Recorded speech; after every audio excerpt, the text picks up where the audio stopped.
The paper silence. How my husband lost his voice and everything he took for granted.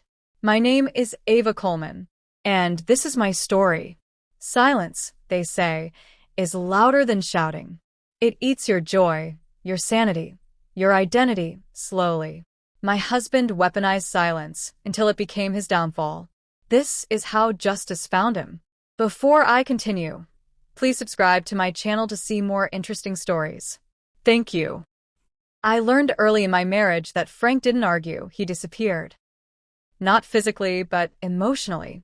He would shut down like a locked vault, refusing to speak for days. But the worst night came in January, inside our small apartment in Atlanta, Georgia. I was 9 months pregnant, contractions ripping through my spine like electric chains. I called out to Frank, twice, then 3 times. He sat in the living room, arms folded, glued to ESPN, pretending not to hear. His silent punishment for a minor disagreement earlier. My water broke right there on the hardwood floor. "Frank, please," I whispered. He didn't turn his head. Not a word. Not a glance. Not a soul. So I dragged myself to the bedroom, grabbed my phone with trembling hands, and called my friend Chanel. She sped over and rushed me to Piedmont Hospital. Frank didn't show up. Not during labor. Not after delivery. Not even to see our newborn son. Instead, when I returned home with the baby, there was a paper on the counter. A note. 3 words. Cold. Mechanical. Heartless. We need space. From that moment, I knew silence wasn't his weakness. It was his weapon. And one day, it would destroy him. Frank didn't just keep malice, he perfected it. Weeks could pass without a single spoken word from him, yet somehow he never forgot to communicate. Sheets of paper littered our kitchen counters, nightstands, and sometimes even my pillow. Trash day. The baby is crying. Don't forget to pay rent. Cold, clinical commands written in neat block letters. I tried to fight for our marriage. I begged him to talk, to open up, to meet me halfway. He would stare at me, expressionless, as if words cost oxygen. Our home became a strange library of silence, pages everywhere but no voice. I felt like I lived with a ghost who was alive and painfully present. He refused counseling. He refused conversations. He refused connection. Meanwhile, I worked 2 jobs, one remote, one part-time, to feed our son while Frank floated in and out of the house like a tenant who didn't want to lose his deposit. Yet despite everything, he believed he was the victim. One night, after another round of silent treatment that lasted 8 weeks, I found a new note taped to the fridge. "We'll talk one day. I just need you to behave." Behave. That word triggered something deep inside me. A cold realization. His silence wasn't conflict avoidance. It was control, punishment, manipulation. A cage he embroidered with paper. That night, I promised myself I would not die inside that silence. I would not drown in the quiet he weaponized. But Frank had no idea that his favorite weapon was already turning against him. And soon, very soon, he would face the consequences. My birthday came that spring. I wasn't expecting much. Frank had already mastered the art of pretending I didn't exist, but a small part of me hoped he would soften. Even a happy birthday scribbled on paper would have felt like oxygen. But Frank didn't even give me silence. He gave me indifference. I woke up to an empty house. No note. No acknowledgement. Just the distant hum of the refrigerator and the faint smell of the cologne he wore to work. Chanel brought a small cake to cheer me up. We sat in the living room, laughing softly while my son slept in his bassinet. Halfway through our conversation, the door opened. Frank stepped inside, saw us, and froze. Then, without a word, he walked to the kitchen counter, tore a piece of paper from his pad, and wrote, "Why is she here?" He slid it across the table like a hostile contract. I stared at him. "Frank, it's my birthday." He paused, blinked, then crumpled the paper and threw it in the trash. Not a word. Not even a nod. Just the shutting of our bedroom door, the lock clicking like a verdict. Something inside me cracked. Not from the cruelty, but from the realization. I was living with a man who believed silence was superior to kindness. A man who thought love was optional but control was mandatory. That night, as I scraped frosting off the plate and wiped my tears, I made a silent promise. One day, he will feel everything he avoids. Every word he refused to speak. Every pain he ignored. And I would not lift a finger. His own silence would do the work. Frank's obsession was no secret. For 7 long years, he wanted only one thing. A senior tech role at Kensley Dynamics, a top-tier company in Dallas, Texas. He worshipped that company. He studied their board members. He practiced their interview techniques in the mirror. He even rehearsed talking to the CEO in case they randomly met. Not that he practiced conversations with me. One night, he received the email. Final interview. In person. 8 a.m. His dream. His life. His pride.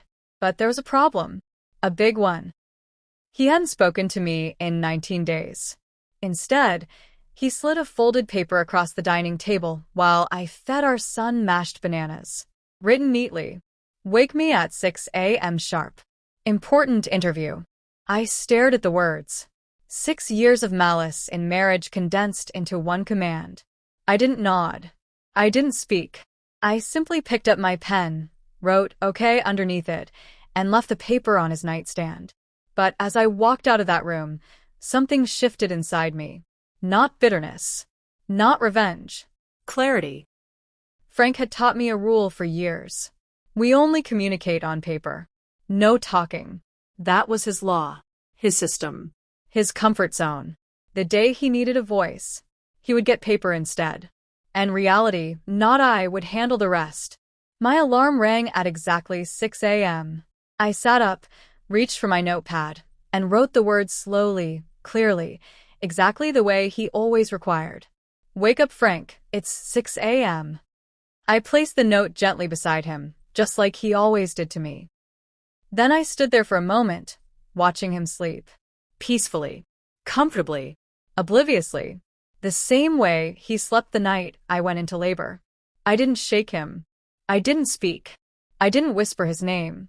Because Frank didn't believe in spoken words. Only paper. He taught me that. He trained me in it. He conditioned me into it. So I followed the rules he carved. At 7:15, he turned in his sleep. At 7:42, he scratched his head and rolled over. At 8:06, he finally blinked his eyes open and froze. His gaze darted to the clock. 8:06 a.m. His entire body jerked upright. Ava. His first actual spoken word in weeks. He grabbed the paper beside him and stared at it with disbelief. He looked at me like I had betrayed a sacred vow. What is this? Why didn't you wake me? I lifted the original note, the one he wrote, and placed it next to mine. His own rules stared him in the face. His silence finally had consequences. And for the first time in our marriage, he had no words. Frank ran out of the apartment so fast, he nearly tripped over the welcome mat. He didn't shower. He didn't brush his teeth. He didn't even look back at our son sleeping in his crib. He sped out of the parking lot like a man fleeing a crime scene. I stood by the window holding my coffee mug, watching him peel off into the morning traffic. Not out of malice, but out of stunned realization. This is what urgency looks like when it affects him. I had never seen it before. 2 hours later, my phone buzzed. A short message from Frank. They closed the gate. They won't let me in. He had arrived late, too late. The building security wouldn't let anyone into the interview floor after 8:15 a.m. A final interview missed. 7 years of dreaming gone. He sent another message. Call me. I didn't. Instead, I tore a page from the notepad and wrote, We only communicate on paper. Your rule. I left it on the kitchen counter, where he always put his. When he returned home hours later, shoulders sagging, tie crooked, face drenched in sweat and regret, he looked like a deflated version of the arrogant man who created a world of silence for us. He opened his mouth to speak, then closed it, because he knew, he understood, and reality had slapped harder than I ever could. Frank had finally tasted the bitterness he served for years. The house was quiet when he came home. Not the comfortable kind of quiet. The kind that presses against your chest like it wants to suffocate you.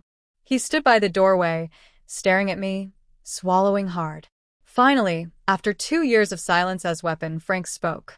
"Ava, please can we talk?" I didn't flinch. Not when he lost the interview. Not when he begged. Not when tears formed in his eyes. I simply pointed to the notepad on the dining table. He stepped closer, desperation radiating from him. "Ava, I'm serious. I need to talk. Please." Talk? Now? Where were these words when I was in labor? Bleeding? Screaming? Begging? Alone? Where were these words when I cried myself to sleep while raising our son? Frank had made silence sacred, unchallengeable. He had worshipped it, lived by it, used it as his armor and weapon. Now it had become his curse. I finally looked at him. "If you want to talk," I said calmly, "you should have taught me how. You only taught me silence." He opened his mouth again, but the guilt was too heavy to form words. He dropped into the chair, buried his face in his hands, and began to cry. For the first time, Frank felt the weight of the world he built. A world where silence ruled. A world that turned against him. After the interview disaster, Frank developed a sudden obsession with fixing our marriage. The man who couldn't utter a sentence now wanted to talk like the world was ending. But the truth was simple. He didn't want love. He wanted control back. One evening, I found a letter. Longer than anything he'd written in years, on my pillow. A full page, written tightly in blue ink. "Ava, let's go to counseling. I'll change. I'll talk. I promise." No apology. No remorse for the years of pain. Just desperation. I sat on the bed holding the paper, remembering the times I begged for this exact thing. How he'd shrugged. How he'd turned his back and drowned me in silence. He walked into the room, watching me carefully. "Well," he asked. I folded the paper and placed it on the nightstand. "We can't fix what you refuse to acknowledge." "I acknowledged it," he snapped. "Too late," I whispered. He paced the room, frantic. "Ava, I need this marriage. I can't lose you. You know how hard my life is right now." And there it was. The truth. He didn't want me. He wanted comfort. Stability. A soft place to land after ruining his own dreams. I walked past him, opened the door, and stopped. "Frank, I needed you too. And you left me alone in every moment that mattered." He didn't follow me. For once, he understood silence. As Frank crumbled emotionally, my life took an unexpected turn. A recruiter from New York reached out to me on LinkedIn. She had seen some of my freelance work and wanted to offer me a remote position with a starting salary higher than anything I'd earned. During the Zoom interview, my son played on the floor beside me. The recruiter smiled warmly. "You're talented, Ava. And resilient. We'd be lucky to have you." I almost cried. When I got the job offer email, my heart raced, not from excitement, but from fear. Frank had relied on my silence for so long. How would he react when I stood up? That night, as he sat on the couch watching TV and pretending not to notice me, I placed a piece of paper beside him. His eyes narrowed as he read. "I got a job offer. I'm taking it." He froze. Then, his voice trembling, "Ava, you can't. Who will manage the house? Who will take care of our son? I need you here." Need. Suddenly, he needed. How convenient. I lifted my chin. "I'll manage. The same way I always have. Alone." He looked at me with a fear I had never seen. Fear of losing control. Fear of losing me. 3 days after accepting the job, I received an email from HR. A strange one. "We regret to inform you that your onboarding has been halted due to concerning feedback from a personal reference." Personal reference? I never submitted any references. Confused, I called a recruiter. "Ava, someone named Frank Coleman emailed us pretending to be your emergency contact. He said you're mentally unstable, unpredictable, not a team fit." My breath left my body. An icy chill spread across my skin. Frank. My husband. The man begging for reconciliation publicly sabotaged me. The recruiter continued, "Don't worry. We investigated. We realized it didn't match your profile at all. But we need to verify some things with you first." I promised to clear everything up. When I hung up, I walked into the living room where Frank was scrolling through his phone. "Frank," I said softly, "why did you contact my job?" He stiffened. I took a step closer. "Why did you lie about me?" He swallowed. "I was scared. If you start earning more, you'll leave." I stared at him. My heart didn't break. It hardened. He didn't sabotage a job. He sabotaged trust. Hope. Possibility. And that was the moment the story shifted. Not because he betrayed me again, but because I was done being the quiet victim in his silent war. I would rise. I would rebuild. And when justice finally came, it would be poetic. The next morning, I woke before dawn. Not from exhaustion, but clarity. A strange calm settled inside me, the kind that comes right before a storm. I had spent years begging for peace, begging for communication, begging for marriage. Frank had offered nothing but silence, until silence wasn't convenient for him. As I prepared breakfast for our son, Frank stood in the doorway watching me like a stranger in his own home. He cleared his throat. "Ava, about the job." I panicked. "I'm sorry." "Sorry?" I whispered. "Do you know what that word means, Frank?" He looked confused. "It means I regret." "No." I cut in. "It means nothing when it comes from you. You regret consequences, not actions." He flinched. For the first time, my words weren't soft. They weren't pleading. They were honest. "You left me alone when I was in labor. You ignored me for months. You humiliated me in my own home. And now, you're scared I'll leave. You're scared of losing control." He didn't deny it. He just stared at the floor, ashamed. That was the moment it clicked. Frank didn't need a wife. He needed a shadow. Silent. Invisible. Obedient. But I was no longer a shadow. I was light, and light exposes everything.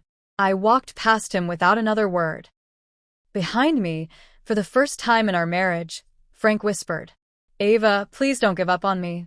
But he didn't realize. He lost me years ago. 2 days later, the recruiter called again. "Ava," she said, "we finished our review. Everything checks out. We'd still like you on board." Relief flooded me so powerfully that tears blurred my vision. But then she added, "And there's more. We actually want to offer you a higher role. Your resilience impressed our team. Higher role, higher pay, higher respect." For the first time in years, someone saw my worth. When I hung up the phone, I sat on the bed, holding the good news in my chest like warm sunlight. I didn't tell Frank immediately. Not out of secrecy, but protection. This victory was mine. My survival. My growth. Later that evening, Frank approached me timidly while I folded laundry. "Have they responded?" he asked. I looked at him calmly. "Yes." "And?" "I still have the job." His shoulders sagged with relief, then fear. "But Ava, what about us? What about fixing things?" I studied him. This wasn't love. It was desperation, a drowning man grabbing anything that floats. "Frank," I whispered, "healing requires self-awareness, something you refuse to face." He shook his head violently. "I can change." "Then prove it," I replied. "Not with words. Not with tears. With consistency." He swallowed hard. This was the first time the balance of power shifted. He felt it. I felt it. For once, Frank wanted me more than silence. But he had no idea. Justice was still writing its final act. Working remotely gave me peace, a kind of mental quiet I hadn't felt in years. But with peace came clarity, and with clarity came the courage to face what I'd buried. One afternoon while cleaning, I found something wedged behind a nightstand. A small spiral notebook. Frank's handwriting on the cover. Marriage Reflections. My stomach tightened. I shouldn't have opened it, but I did. Inside were entries, hundreds of them. written on days he refused to talk to me. Some pages were full descriptions of our arguments from his perspective. Others were lists. Reasons I'm mad at Ava. Why silence works better. How to stay in control. But the worst page was a paragraph that read, "Talking gives her power. Silence reminds her who leads." My hands trembled. My vision blurred. It wasn't emotional immaturity. It wasn't stress. It wasn't poor communication. It was strategy. A weapon. A deliberate manipulation tool. Frank didn't just avoid talking. He used silence as domination. That night, I placed the journal on the dining table. When Frank saw it, all color drained from his face. "Ava, I can explain." "I don't want an explanation," I said, my voice steady. "I want accountability." He grabbed the notebook, horrified. "You weren't supposed to read that." "I know," I whispered. "That's why it's the truth." He broke down crying again, but I didn't comfort him. The journal didn't break me. It freed me. After discovering the journal, something inside me snapped into place, like a puzzle piece I'd been searching for. Everything finally made sense. Frank's silence had never been about peace. It had been about control. But now, the dynamic was reversed. I was silent. I needed space. I wanted room to breathe. And Frank was drowning in the very quiet he once worshipped. One morning, he followed me to the kitchen. "Ava, talk to me. Please." I kept stirring the oatmeal. "Ava, say something." Silence. He exhaled shakily. "This hurts. It feels like you're shutting me out." I looked at him with deep calm. "The same way you shut me out when I needed you?" He stuttered. "That was different." "No." I cut in. "It was betrayal." Tears filled his eyes. "I didn't know it felt this awful." "That," I said softly, "was the point." He sank into a chair, burying his face in his hands, whispering, "I'm losing my family." For the first time in years, he understood the gravity of his actions. But I wasn't cruel. I wasn't petty. I simply gave him space. The same space he forced on me. Only now, the silence wasn't a weapon. It was a mirror. And what he saw in that mirror terrified him. 2 weeks later, the recruiter invited me to New York for an in-person onboarding luncheon. They offered to cover my flight and hotel. It was an opportunity one couldn't ignore. When I told Frank, he panicked. "You're leaving the state? Without me? For how long?" 3 days, I answered. He looked like the ground had vanished under him. "But what do I tell my family? They'll think our marriage is unstable." I stared at him. "Frank, our marriage is unstable." He swallowed hard. "Can I come with you? I need to show you I'm trying." I shook my head. "This trip is for me. For work. For a fresh beginning." His throat tightened. "Ava, please, I'm scared." I paused. Then I stepped closer and said gently, "Frank, this is the space you never gave me. The space to grow." He blinked away tears. "Will you come back?" "Yes," I whispered, "but not as the same woman you silenced." When I boarded the plane to New York, something extraordinary happened. I didn't feel guilt. I didn't feel fear.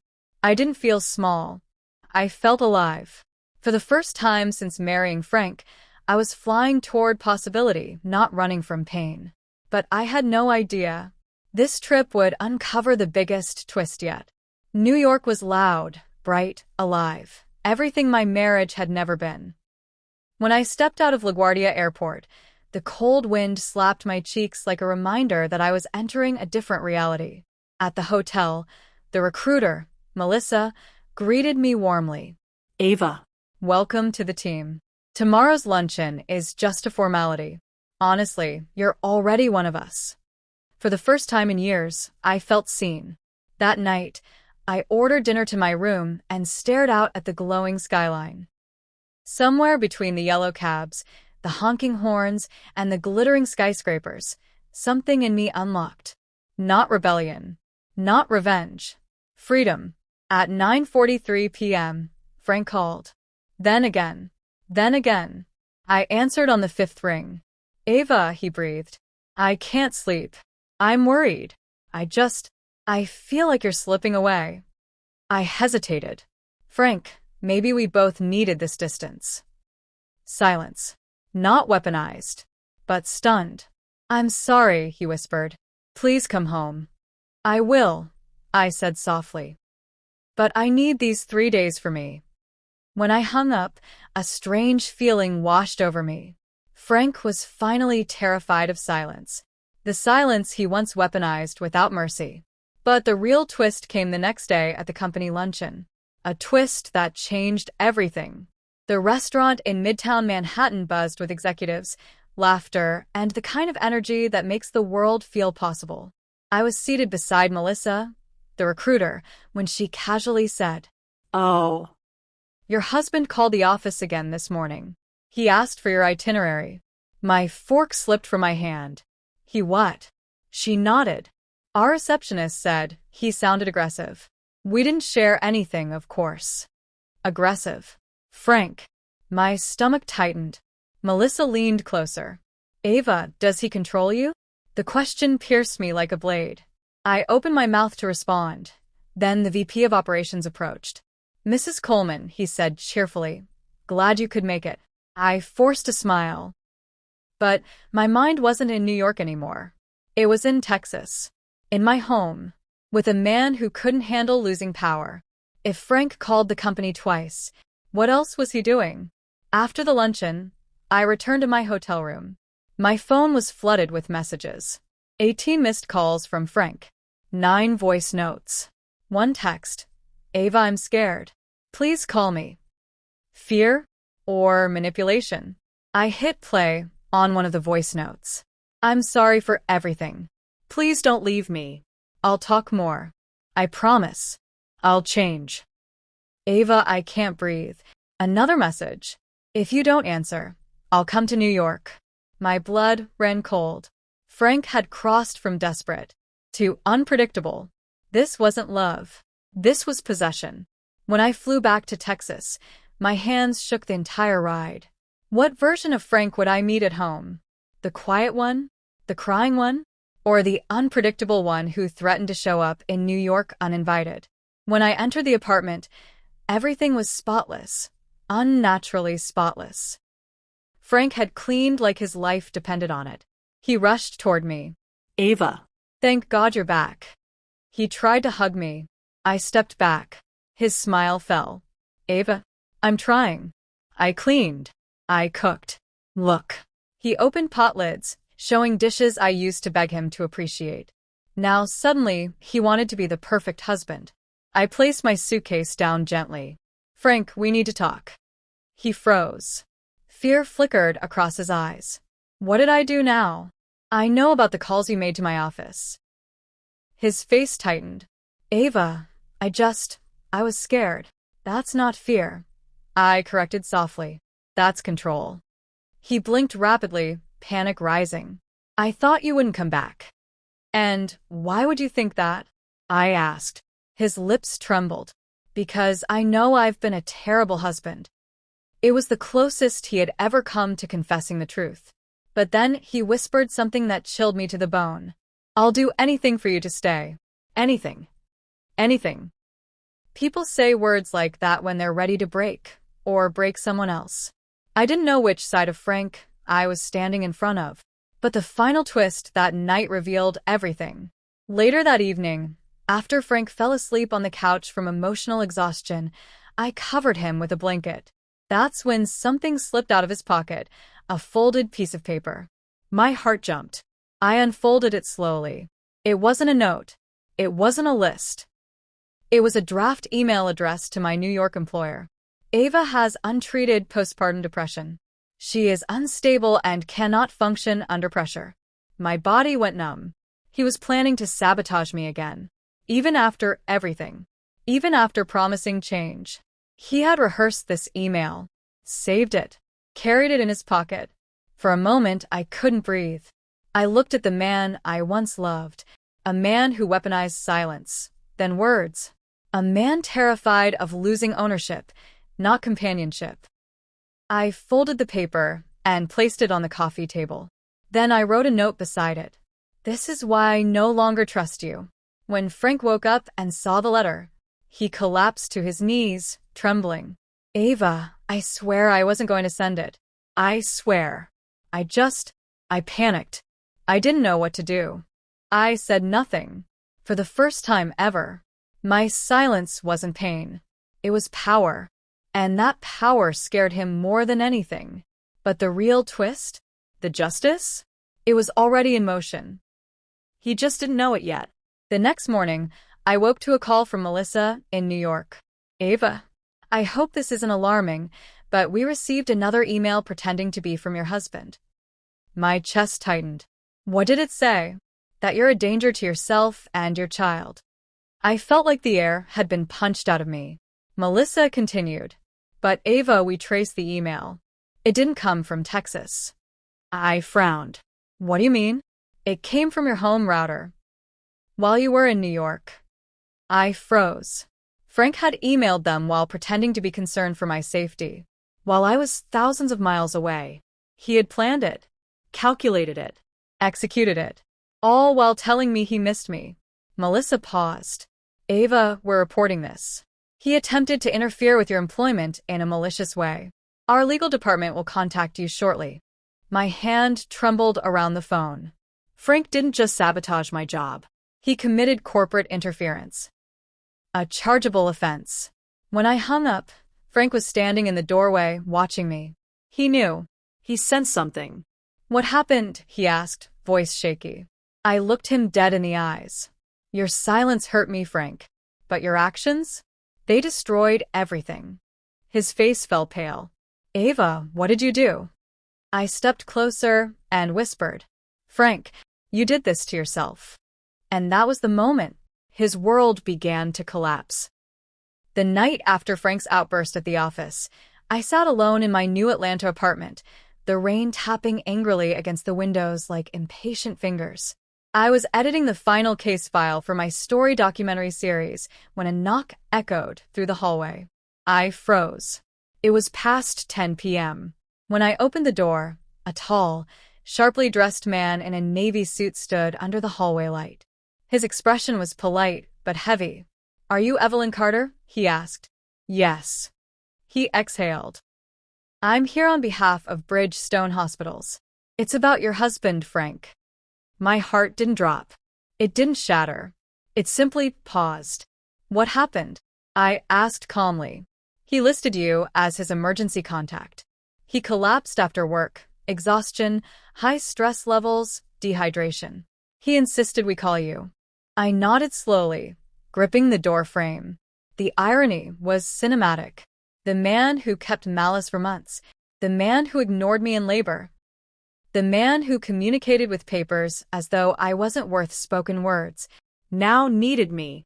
Something inside me whispered, justice is coming. I took my time grabbing my coat. The stranger cleared his throat. Should we go? I locked my apartment door gently and murmured, yes, it's time.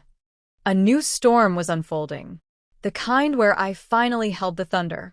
The hospital smelled of antiseptic and quiet desperation. Walking into Frank's room felt like walking into our old marriage. Cold, dim, silent. Frank was lying on the bed, pale and exhausted. When he saw me, he sat up, guilt flooding his face. Evelyn, he whispered. The voice he withheld for years finally crawled toward me like a starving thing. I didn't move closer. I told him to call you, he said. I didn't know who else to call. My chest tightened, not with love, but with a clarity sharper than any blade. And yet, I said softly, when I needed you pregnant in labor, in pain, you didn't call me. You didn't speak. You let me suffer. He lowered his eyes. The silence that used to torment me now felt like my ally. The doctor stepped in. Sir, you need rest. Stress is becoming dangerous for you. Frank nodded, but looked at me as though I was the cure he desperately wanted. Evelyn, come home, he pleaded. We can fix us. I'm ready to stop the malice. I can change. I stared at him, and then the poetic twist shimmered before me. I wasn't here to take him back. I was here to release myself. And he wasn't ready for what waited outside this hospital room. 3 days later, I asked Frank to meet me at a quiet courthouse in downtown Atlanta. He arrived wearing regret like a wrinkled suit, desperation in his eyes. "Why are we here?" he asked. I handed him a folder. Inside was everything I'd been quietly gathering for months. His written Malice notes, the documented emotional neglect, witness statements from neighbors, my medical record from the day I went into labor alone, the unfinished divorce papers I had started before leaving New York. His jaw trembled. "You've been planning this?" he whispered. "No," I replied calmly. "I've been surviving this." He ran his hands through his hair. "Evelyn, I can do better. Please don't do this. I'm talking now. I'm trying. And I appreciate that," I said slowly. "But now, I am the one who doesn't want to talk." He staggered, as though my words struck him physically. "Evelyn, don't leave me. I messed up. I know. But you're all I have." I inhaled deeply. For years, he held silence like a sword over my head. Now I wielded it back. Quiet, controlled, powerful. "This isn't revenge, Frank," I said, standing. "This is consequence." Then I walked into the courtroom. He followed like a man chasing a train already pulling away. Months passed. The divorce moved forward, clean, steady, unstoppable. During that time, I poured myself into my documentary series, Voices Unmuted. Stories of silent suffering, emotional neglect, and the hidden wounds of quiet marriages. The final episode? My own. Not naming Frank, not shaming him publicly. Just telling the truth, the raw, bleeding truth that millions of women recognized instantly. When the episode aired, the response was explosive. Thousands of comments. Hundreds of interviews requested. Speaking invitations. Sponsorship deals. A book offer. And suddenly, my voice, the one Frank tried to bury under years of silent treatment, became a megaphone echoing across America. One evening, after my speech in Chicago, I walked out to find Frank waiting by my rental car. He looked smaller. Not physically, but spiritually. "I watched your documentary," he said quietly. "I didn't know I hurt you that much." I nodded. "Because you never cared to ask." He swallowed hard. "I thought silence kept peace." "It kept distance," I corrected. "And distances eventually become exits." He blinked rapidly, the truth slicing him open. "Evelyn, I still love you." "I know," I said gently. "But sometimes love dies in silence long before the relationship ends." And then came the final twist, one he didn't expect, 1 years in the making. It was the morning of our final court hearing. Frank sat beside his lawyer, fidgeting, sweating, praying that maybe, just maybe, I'd change my mind. When the judge asked if we had any final statements, Frank stood. His voice shook. "I want my marriage," he said. "I want my wife back. I want to stop the malice. I want to talk again." The judge nodded. Then it was my turn. I stood slowly, meeting Frank's eyes with a calm he couldn't understand.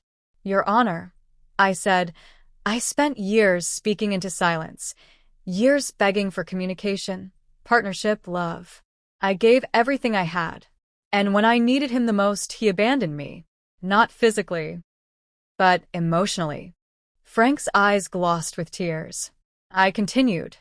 "Today is not the end of our marriage. It is the end of my suffering." The judge finalized the divorce. But the poetic justice wasn't legal.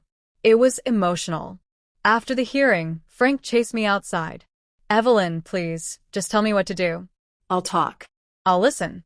I'll be better. Just tell me what you want." I stepped closer until my reflection rested in his broken eyes. "I wanted you," I whispered, "when I was carrying our child, when I was in labor, when I cried myself to sleep beside you." Not now. He broke down, silently, painfully, in the very silence he used to weaponize. And as I walked away, the Atlanta sun warmed my face like a benediction. The final justice wasn't that he lost me. It was that I finally found myself. And he would live forever knowing the truth. He taught me silence, and I used it to walk away. Thank you for listening to my story. Please don't forget to like, subscribe, and share my videos. Thank you.